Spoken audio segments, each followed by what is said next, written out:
government nudges local exporters to US to tap domestic market following imposition of US tariffs as a temporary measure to tide over the impact of US tariffs. My colleague Sameer Dikshit is here with all the details. Amid India-US tariff uncertainty, the government is looking to explore all the possible solutions so as to mitigate or to reduce the likely impact on Indian sector. And in the same direction, the government is in active discussions with the exporters so that how they can play a role of shield for the domestic sector. The government has has asked the exporters that whatever the inventory which is left unsold or which will not be sold in the American market, that could be provided here in the domestic market in India at a price which definitely will have some sort of marginal impact when it comes to the revenue part to the exporters.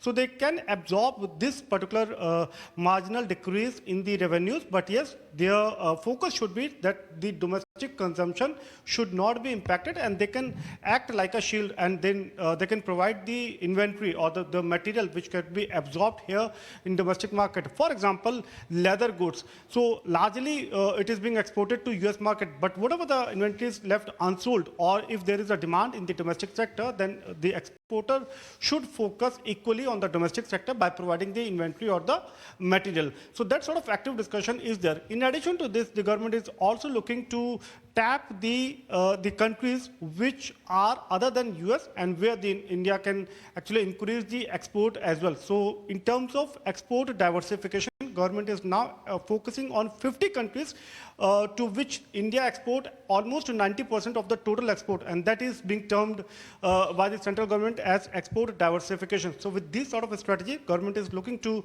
mitigate the impact that will rise due to rise in the tariffs in coming days. Thanks for such important details, Sameer. That's an 18-hour exclusive, and government is now focusing on export diversification, looking at the tariff scenarios.